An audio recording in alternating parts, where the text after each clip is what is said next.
इस तरह से अगर नरेंद्र मोदी जी और अमित शाह जी मिलकर के उत्तराखंड की अस्मिता के साथ खिलवाड़ करेंगे तो मेरे ख्याल से ये देश के लिए ठीक नहीं है। और मैं उसके सबूत आपके पास लाया हूं। मेरा जो मुख्य विषय था, जिस दिन विधानसभा चल रही थी, जो आज बहुत बड़ी बातें कर रहे हैं, जो कृषि मंत्री हैं, सबसे पहले उनका बजट पास हुआ उसने। ये मैं आपके सामने दिखाने के लिए लाया हूं। पहला बजट उन्होंने 253 करोड़ 13 लाख का पास करवाया। उसके बाद दूसरा बजट जो है 926 करोड़ 4 लाख 35 हजार का पास करवाया। और उसके बाद ये सब मनी बिल हैं। और अंतिम में जब विनियोग विधेयक पारित हो रहा था, उस समय विजय बहुगुणा जी और हरक सिंह रावत जी खड़े हो गए और बिल में जाकर के ये सारे के सारे जो है ध्वनिमत से पास हुए। और उसके बाद जो है वो एक सरकार को गिराने की साजिश की। इस तरह की मानसिकता को न उत्तराखंड बर्दाश्त करेगा और न ही जो है देश बर्दाश्त करेगा। दूसरी बात मैं जो आपके सामने सीधे कहना चाहता हूं, क्योंकि एक बात आज भी सामने आई है।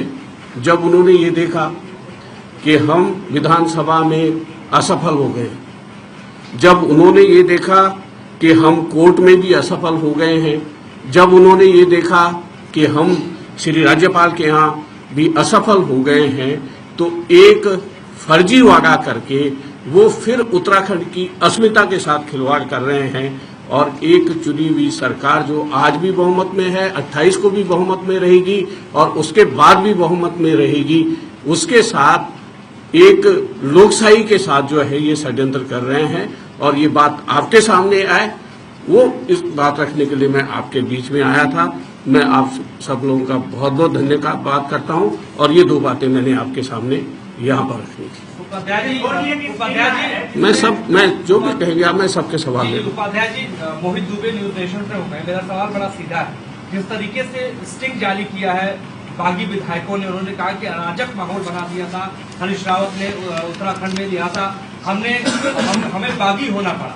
खासकर आपके पूर्व मुख्यमंत्री बहुगुणा साहब, उनके बेटे हरक सिंह रावत जी, आपने देखा होगा जी, जिसमें जो सज्जन हैं, जो ये कह रहे हैं कि विजय बहुगुणा सरकार को गिराना चाहते थे, ये वो कह रहे हैं, किशोर उपाध्याय नहीं कह रहा है। आपने इसको थोड़ा सा पढ़ लेंगे तो मेरे ख्याल से उनकी मानसिकता आपको पता चल जाएगी कि किस तरह से उत्तराखंड के साथ षड्यंत्र हो रहा था।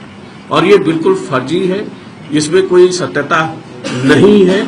और मुझे अपने मुख्यमंत्री पर पूरा विश्वास है, वो कोई ऐसा काम नहीं कर सकते जिससे उत्तराखंड देवभूमि कलंकित हो या उसके ऊपर कोई दबाव लगे। किशोर उपाध्याय, जो कि उत्तराखंड में कांग्रेस के अध्यक्ष हैं, उनका कहना है कि हम 28 को बहुमत साबित कर रहेंगे।